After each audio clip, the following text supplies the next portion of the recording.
بسم اللہ الرحمن الرحیم الحمد للہ رب العالمین والعاقبۃ للمتقین والصلاۃ والسلام علی خاتم الانبیاء والمرسلین وعلی آلہ واصحابہ اجمعین۔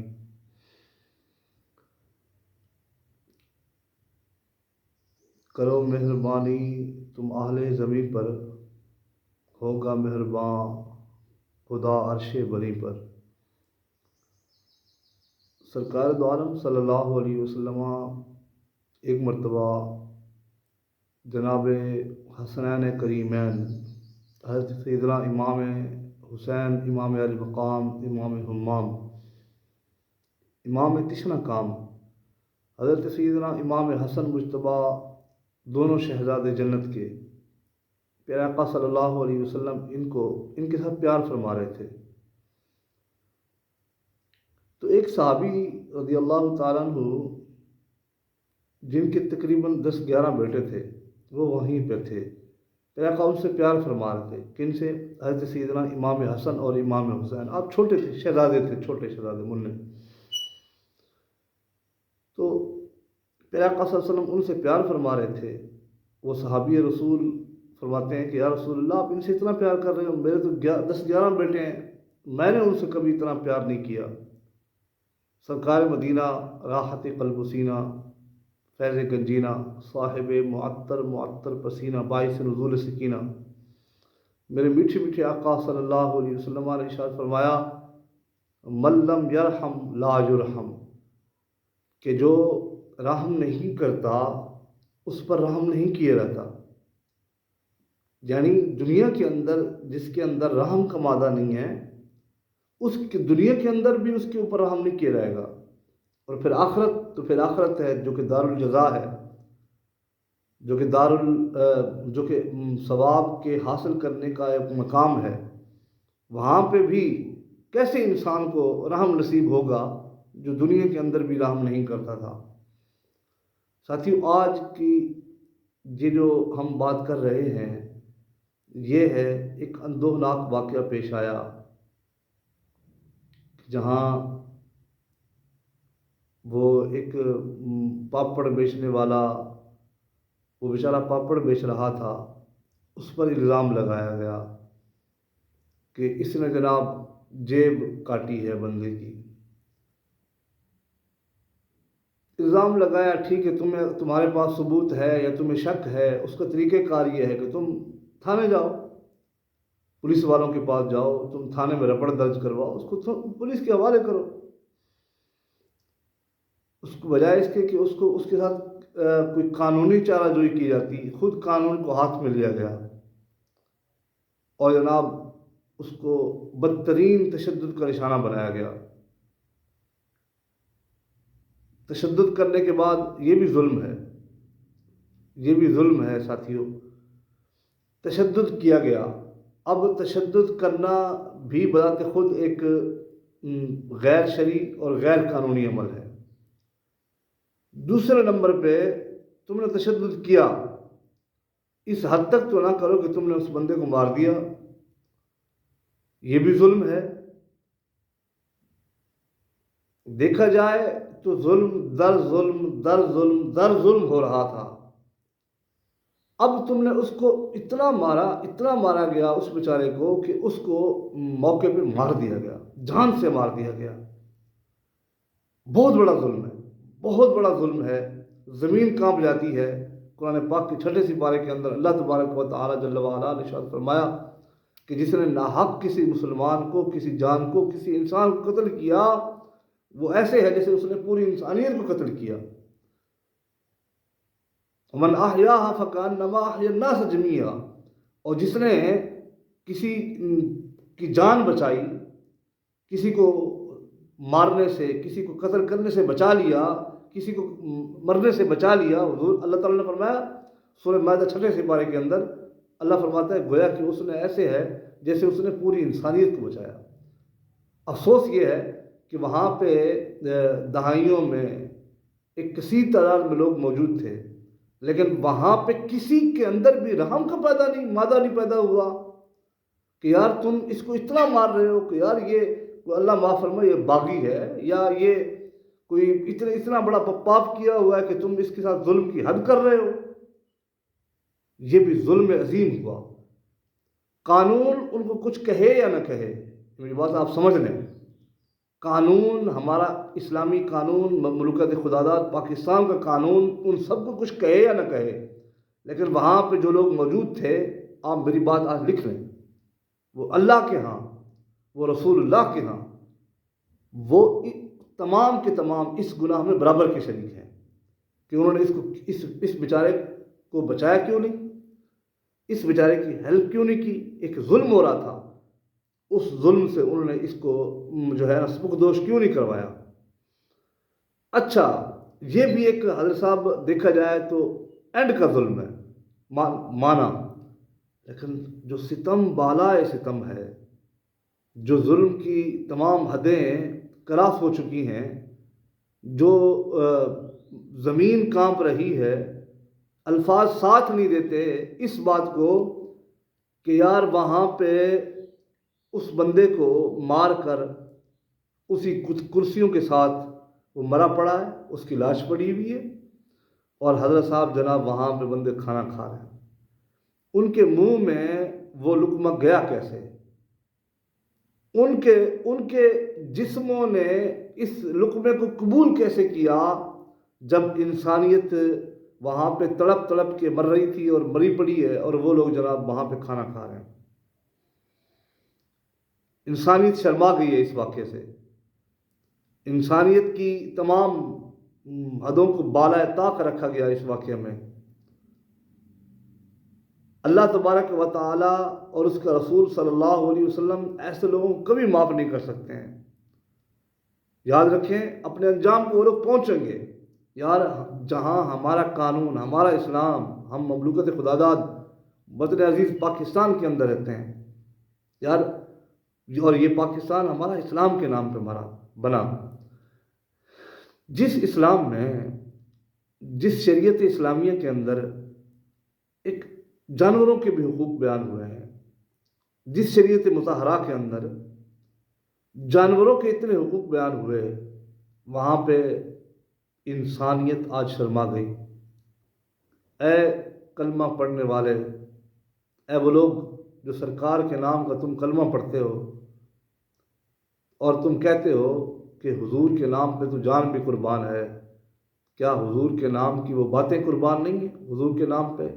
آج تمہیں وہ حضور کا فرمان بھی یاد نہیں آیا کہ سرکار دو عالم صلی اللہ علیہ وسلم نے تو فتح مکہ کے موقع پر اپنے جو قاتل تھے، جنہوں نے ان پیارے آقا صلی اللہ علیہ وسلم کے خاندان کے لوگ مارے ہوئے تھے، حضور نے ان کو عام معافی کا اعلان فرما دیا، اور آج ان لوگوں کو یہ حضور کی حدیث یاد نہیں تھی، حضور کا فرمان یاد نہیں تھا، جس اسلام نے راستے کے حقوق بیان کیے، جس اسلام نے جانوروں کے حقوق بیان کیے، آج اس اسلام کا کلمہ پڑھنے والے لوگوں نے ایک جناب بندے کو مار کر وہاں پڑا ہوا ہے 7 بندہ، اور 7 بندہ اس کی لاش پڑی ہوئی، اور وہ لوگ کھانا کھا رہے ہیں۔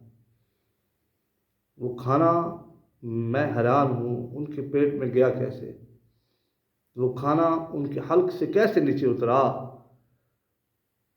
جب بندے کے اندر انسانیت موجود ہو تو یار سونا بھی پکا ہوا ہو نا، وہ سونا زہر لگتا ہے، اور تم نے بندے پر تشدد کیا، تشدد کرنے کے بعد پھر تم نے جناب اس کو اپنے ساتھ بٹھا کے لٹا کے، گویا کہ تم کہہ رہے تھے کہ دنیا کے اندر معاذ اللہ فرعون سے بھی آج ہم بازی لے گئے، حمان سے بھی بازی لے گئے، نمرود سے بھی بازی لے گئے، بڑے بڑے ظالموں سے بازی لے گئے، کہ شاید میرا نہیں خیال کہ انہوں نے بھی اتنا ظلم کیا ہو کہ آج جناب انہوں نے بندہ مار کے ساتھ لیٹا ہوا ہے، اور یہ لوگ حضرت صاحب کھانا کھا رہے ہیں۔ سرکار دو عالم صلی اللہ علیہ وسلم کے کتنے واقعات ہیں کہ میرے محبوب کریم رؤوف الرحیم علیہ التحیۃ و تسلیم نے جب جانوروں، وہ ایک صحابی تھے نا، ان کا اونٹ وہ تھا بڑا قدک گیا تھا، جب حضور کی بارگاہ میں آ کر عرض کیا رسول اللہ میرا اونٹ جو ہے وہ کسی کی بات نہیں مانتا، تو میرے محبوب صلی اللہ علیہ وسلم وہاں تشریف لائے. واقعہ بڑا لمبا ہے، سمجھانے کے لیے عرض کر رہا ہوں. تو حضور صلی اللہ علیہ وسلم تشریف لائے تو جانوروں کو پتہ تھا کہ خاتم النبیین تشریف لا رہے ہیں، محبوب کریم تشریف لا رہے ہیں، رب کا محبوب آ گیا ہے. کہتے ہیں وہ اونٹ کہ جو لوگ اس اونٹ کے پاس نہیں جاتے تھے، جب اس نے حضور کو دیکھا تو حضور کے قدموں میں آ کر ایسے لاڈ کرنے لگا. وہ حدیث مشکاۃ شریف کی حدیث پاک ہے کہ پیارے آقا صلی اللہ علیہ وسلم کے مبارک قدموں پر اس نے پاؤں رکھ، اپنی زبان رکھ کے گویا ایسے لاڈ کر رہا تھا جیسے چھوٹا بچہ اپنے ماں باپ کے ساتھ لاڈ کرتا ہے. پیارے آقا اسی طرح ایک اور واقعہ ہے. سرکار دو عالم صلی اللہ علیہ وسلم جا رہے تھے تو ایک یہودی نے ہرنی کو قید کیا ہوا تھا. تو پیارے آقا صلی اللہ علیہ وسلم نے فرمایا اس ہرنی نے مجھے مدد کے لیے بلایا ہوا ہے، اے یہودی تو اس کو چھوڑ دے، ہرنی کو جائے، اس کے بچے ہیں چھوٹے چھوٹے، جائے گی ان کو دودھ پلا کے واپس آ جائے گی. تو اس یہودی نے کہا یہ جانور جب جاتا ہے واپس کیسے آتا ہے، یہ تو ہو نہیں سکتا. لیکن تاریخ گواہ ہے کہ محبوب نے فرمایا جب تک یہ ہرنی نہیں آئے گی میں ادھر کھڑا ہوا ہوں، میں اس کے زمانہ دیتا ہوں اور اس کے رہن کے طور پر میں تمہارے پاس موجود ہوں. تاریخ گواہ ہے کہ ہرنی گئی اور واپس خود نہیں آئی، صرف خود نہیں آئی بلکہ اپنے بچے بھی ساتھ لے کے آئی. یار اسلام تو اتنا امن کا، سکون کا اور عام اتنا رحم کا دین ہے، لیکن آج جس انسان کو جتنی بے دردی سے مار کر وہاں پہ جناب خوب عیاشیاں کی گئیں اور بوٹیاں اور روٹیاں توڑی گئیں، یہ لوگ اللہ کے مجرم ہیں. ایسے لوگوں سے میری گزارش ہے کہ لازماً اللہ کی بارگاہ میں توبہ کریں. توبہ یار اگر بالفرض مثال کے طور پر آپ کی بات اگر وہ کہیں، آپ کی بات کو مان لیا جائے کہ وہ بندہ گنہگار تھا، لیکن کیا اس گناہ کی سزا اتنی دینی تھی تم لوگوں نے کہ اس بندے کو تم نے جان سے بھی مار دیا؟ یار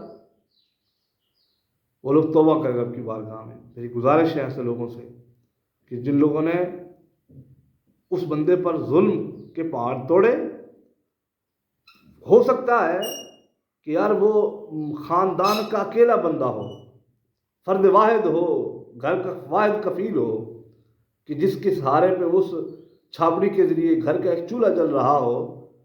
اب تم لوگوں نے ان کے منہ سے، ان چھوٹے چھوٹے معصوم بچوں کے منہ سے تم نے نوالا چھین لیا. کیا تم رب کی بارگاہ میں کس منہ سے جاؤ گے؟ کعبے کس منہ سے جاؤ گے غالب؟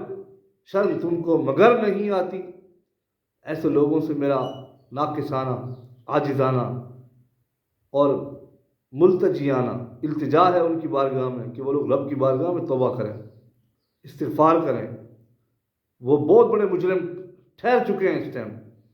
اگر وہ معاف کر دیتے تو اللہ بھی ان سے راضی ہو جاتا، رسول اللہ بھی راضی ہو جاتے.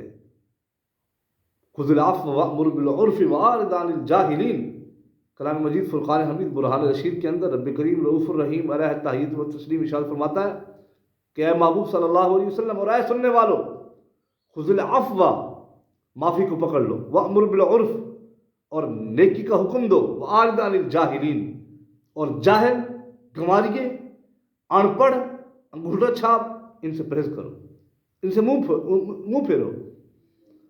آج جن لوگوں نے اس چھاپڑی والے بندے کو، جن کا شاید پتہ نہیں اور کوئی کفیل ہے گھر کا کمانے والا یا نہیں ہے، اتنی بے دردی سے قتل کیا، اب اپنے آپ کو وہ دیکھیں وہ کس کیٹیگری کے اندر ہیں؟ معاف کرنے والی کیٹیگری سے تو وہ نکل گئے، واض و نصیحت کرنے والی کیٹیگری سے بھی وہ نکل گئے. خذ العفو وامر بالعرف واعرض عن الجاہلین، تین چیزیں بیان ہوئی ہیں. نمبر ایک، معافی کو پکڑو کہ یہ اعلیٰ مقام ہے، شریعت مطہرہ میں بلند مقام رکھتی ہے معافی. جب خدائے رب ذوالجلال بندوں کو، آج ہم دنیا کے اندر کتنے گناہ کرتے ہیں میرے رب کے، کتنی نافرمانیاں کرتے ہیں، لیکن جب ہم رب کی بارگاہ میں ہاتھ اٹھا کر دعا مانگتے ہیں کہ اے میرے مولا اپنے حبیب کے صدقے ہمیں معاف فرما دے، کہ میرا رب کہتا ہے جا میں نے تجھے معاف کیا. ہم اس اپنی رب کی جو یہ صفت ہے معافی والی، اس سے بھی ہم نکل گئے۔ دوسرے مقام پہ اللہ نے فرمایا وَأْمُرْ بِالْعُرْفِ، اور تم نیکی کا حکم دو۔ تم نے اس کو نصیحت نہیں کی، پکڑ لیا، مان لیا یار کہ وہ بندہ گنہگار تھا، تمہاری بات کو ہم تسلیم کرتے ہیں، اس نے چوری کی، اس نے وہ جیب کاٹی ہے، جو بھی کیا۔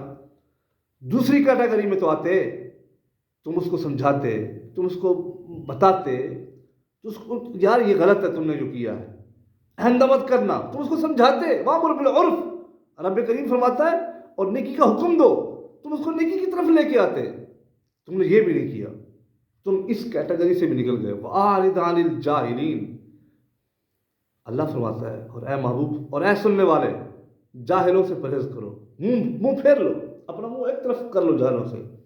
اب میرا ان لوگوں سے سوال ہے کہ تم جہالت کی تمام حدوں کو تم پار کر چکے ہو، تم نے ایک انسانیت کو مار کر تم نے ظلم عظیم کیا ہے، لہذا توبہ کرو، استغفار کرو رب کی بارگاہ میں، اور آئندہ اس طرح کے واقعہ تم سے رونما نہ ہونے پائے۔ تم نے قبر کے اندر جانا ہے، لحد میں عشق شہ رخ مصطفیٰ کا داغ لے کے چلے، اندھیری راہ سنی تھی چراغ لے کے چلے۔ جب تم قبر میں جاؤ گے تو حضور کی بارگاہ میں کیا منہ دکھاؤ گے تم کہ یا رسول اللہ ہم نے ایک انسان کو مارا، اور وہ بھی اس بندے کو جو مزدوری کرنے والا تھا، جو محنت کرنے والا تھا، جو سارا دن چھاپڑی اٹھا کے سائیکل پہ اپنے بال بچوں کا چند روپوں کے ذریعے پیسہ کما کے ان کو پیٹ پالنے والا تھا۔ اور کیسے تم حضور کی شفاعت کے حقدار ٹھہراؤ گے کل قیامت کے دن، جب محبوب کریم صلی اللہ علیہ وسلم عام شفاعت فرما رہے ہوں گے۔ اللہ تبارک و تعالیٰ کی بارگاہ میں آئیے ہم سب دعا کریں، اللہ جل وعلا ہم سب کو اپنے اندر رحم کا مادہ پیدا کرنے کی توفیق عطا فرمائے۔ اگر ہم نیکی نہیں کر سکتے یار، تو کسی کے ساتھ ہمیں برائی کرنے کا بھی کوئی حق نہیں ہے۔ آمین بجاہ النبی الکریم الامین۔